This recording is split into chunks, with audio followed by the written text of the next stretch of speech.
Nah, saya awali. Assalamualaikum warahmatullahi wabarakatuh. Waalaikumsalam warahmatullahi wabarakatuh. Warahmatullahi wabarakatuh. Waalaikumsalam warahmatullahi wabarakatuh. Di sini pada kesempatan malam ini, kami dari kelompok A itu akan mempresentasikan hasil diskusi kami, hasil studi kasus 1, yakni hubungan faktor genetik ayam dan sistem respiratori unggas dengan akites, yang beranggotakan Aditya Ahmad Nurfatan dengan NIM 007, kemudian ada saya Maureen Jahani dengan NIM 048, kemudian ada Anissa Novianti dengan NIM 064, kemudian ada Syafa Akila dengan NIM 074, Muhammad Raihan dengan NIM 162, dan Lintang Putri Maulana dengan NIM 180. Next. Yang pertama itu ada sistem fisiologi pada pertumbuhan ayam. Tubuh unggas, khususnya ayam itu memiliki sistem fisiologi, yaitu sistem pencernaan, sistem kerangka, sistem respirasi, dan sistem sirkulasi, kemudian sistem reproduksi, sistem digesti atau pencernaan, sistem ekskresi, dan body covering. Kemudian jaringan pada sistem kerangka tumbuh dan berkembang dipengaruhi oleh faktor genetik, pakan, dan fungsi hormonal yang mempengaruhi laju pertumbuhan, bentuk tulang, serta ukuran dari tulang. Kemudian fungsi sistem respirasi adalah sebagai suplai oksigen dan pengeluaran karbon dioksida, termoregulator, membantu bersuara, dan mengeluarkan uap air dari dalam tubuh. Kemudian sistem sirkulasi itu berfungsi untuk mengangkut sari makanan, sisa pembakaran O2, CO2, air, dan hormon, juga sebagai antibodi dan sebagai buffer atau larutan penyangga. Organ pada sistem sirkulasi ialah darah, pembuluh darah, dan jantung. Next.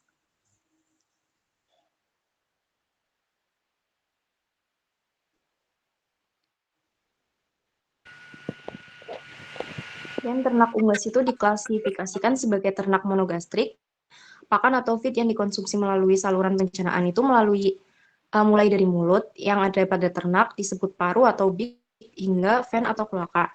Kemudian sistem ekskresi adalah suatu proses pengeluaran zat sisa metabolisme dari dalam tubuh yang sudah tidak diperlukan dan mengeliminasi hasil pembakaran dari protein berupa asam urat yang dibantu oleh organ ginjal.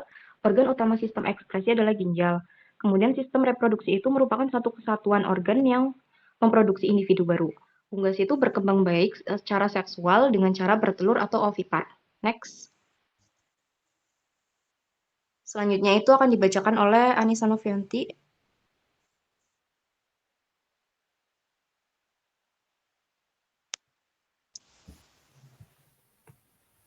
Oke, selanjutnya ada penyebab cepatnya pertumbuhan ayam broiler.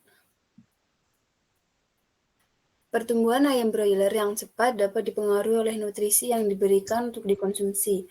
Pakan ayam broiler harus mengandung energi yang cukup untuk membantu reaksi-reaksi metabolik, menyokong pertumbuhan, dan mempertahankan suhu tubuh.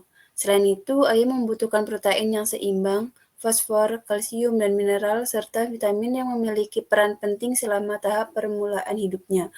Laju pertumbuhan yang cepat pada ayam pedaging selalu diikuti perlemakan yang cepat, di mana penimbunan lemak cenderung meningkat sejalan dengan meningkatnya bobot badan. Perlemakan yang tinggi dan ayam broiler ini disebabkan karena ayam broiler mempunyai nafsu makan yang tinggi, sedangkan sifat gerakan broiler lambat, sehingga energi yang dikonsumsi dari pakan diubah menjadi lemak yang disimpan dalam abdomen dan di bawah kulit. Penambahan tepung rumput laut ke dalam ransum mampu memperpanjang usus. Ini menyebabkan penyerapan nutrisi ransum menjadi lebih baik.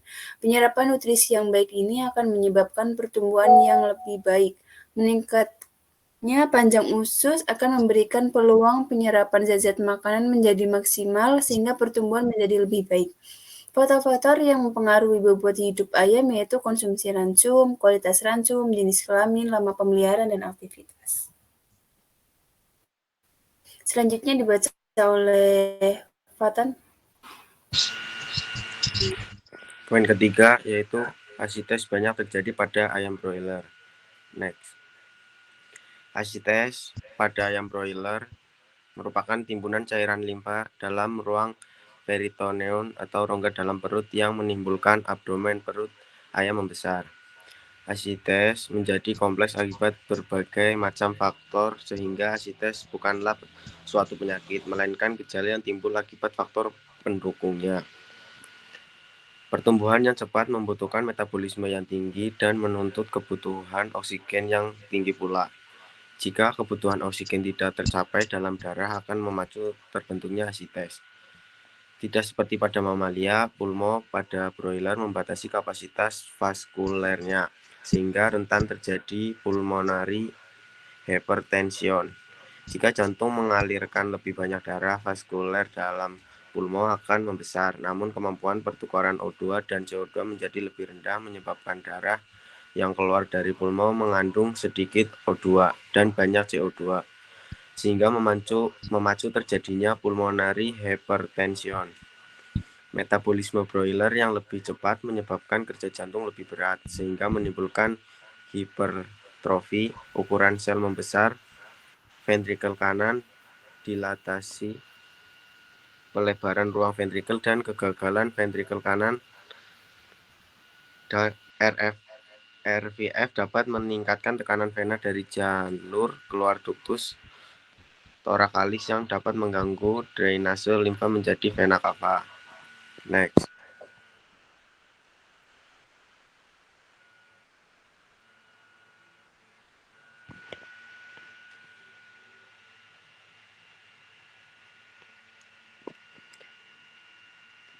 Poin selanjutnya, dibandingkan dengan mamalia, unggas memiliki konsentrasi protein plasma yang rendah. Protein plasma menurunkan akibat dari RVF yang mengakibatkan perubahan pada orikotik pressure, mirip dengan osmotik tetapi memiliki efek koloidal. Oncotic pressure adalah sebuah tekanan osmotik oleh protein, terutama albumin dalam plasma darah.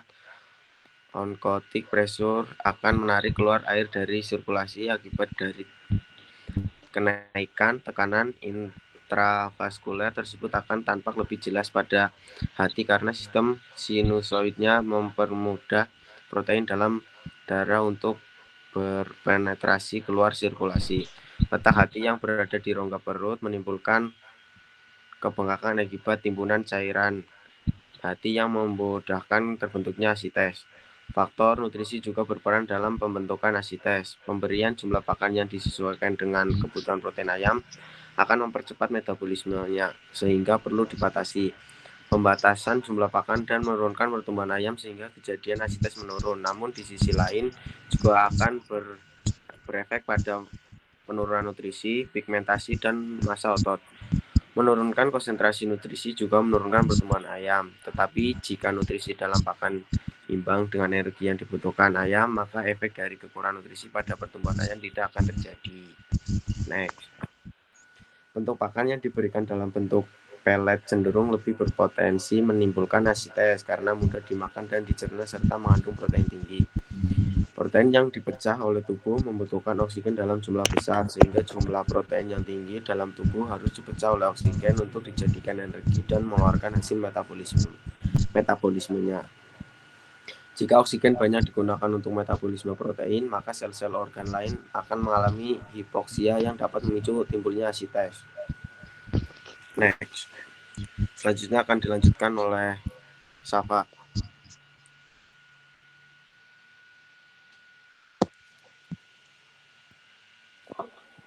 Ya, lanjutkan ya teman-teman. Jadi yang pertama itu ada interaksi antara sistem reproduksi dan sirkulasi. Suaranya terdengar ya?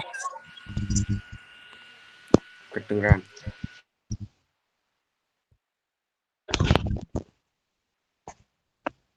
Interaksi antara sistem respirasi dan sirkulasi pada ayam dan pengaruh suhu lingkungan terhadap kondisi fisiologis ayam. Next.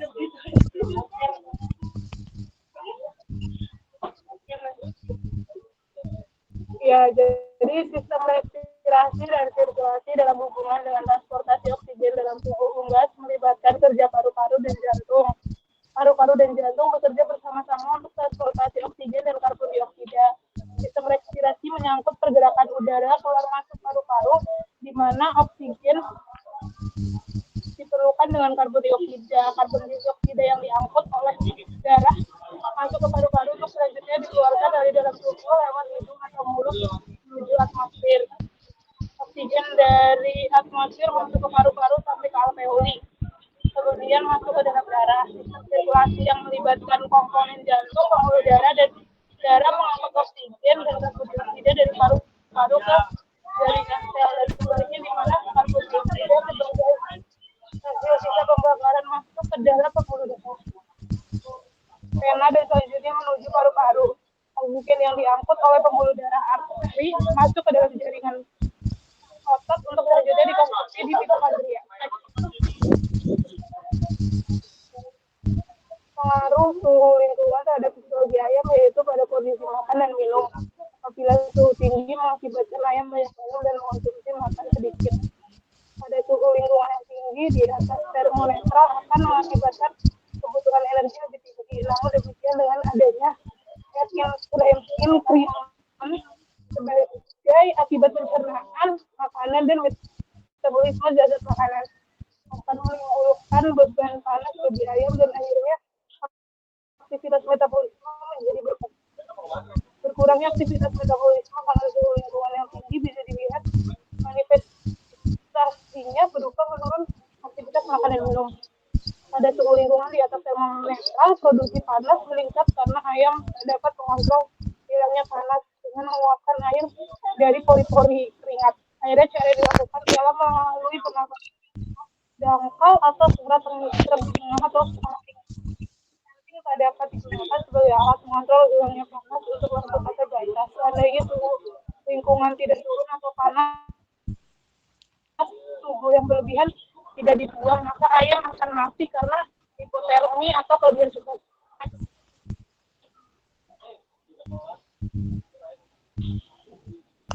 Saya kembalikan ke moderator.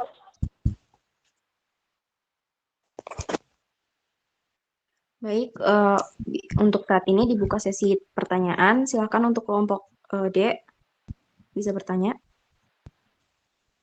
Saya mau bertanya. Ya, silakan Mbak Farida. Tadi kan sudah dijelaskan mengenai faktor-faktor yang mempengaruhi bobot hidup ayam. Nah, salah satunya itu adalah konsumsi dan kualitas ransum. Nah, itu bisa dijelaskan nggak bagaimana?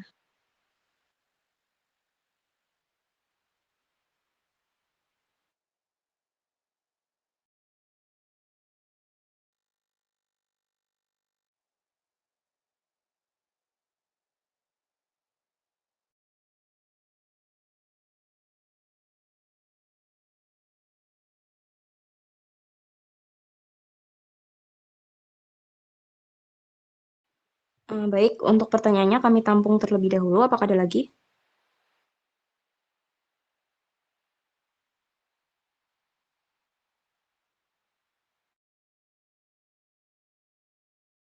Sepertinya cukup itu aja.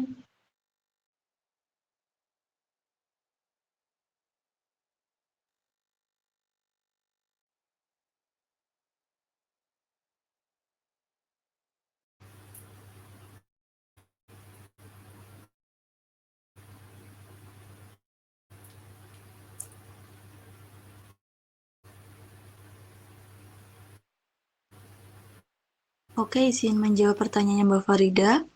Konsumsi dan kualitas ransum mempengaruhi bobot tubuh ayam karena nutrisi yang terkandung dalam ransum merupakan sumber energi dan bahan dasar untuk pertumbuhan dan pemeliharaan tubuh ayam. Jika konsumsi ransum tidak tercukupi, ayam tidak akan mendapatkan cukup energi untuk tumbuh dan beraktivitas, sehingga bobot tubuhnya tidak akan meningkat sesuai dengan harapan. Apakah sudah terjawab? Oke, sudah. Terima kasih. Terima kasih. Sama-sama.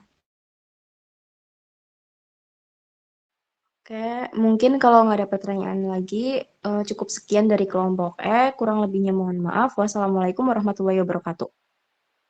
Waalaikumsalam warahmatullahi wabarakatuh. Waalaikumsalam warahmatullahi wabarakatuh.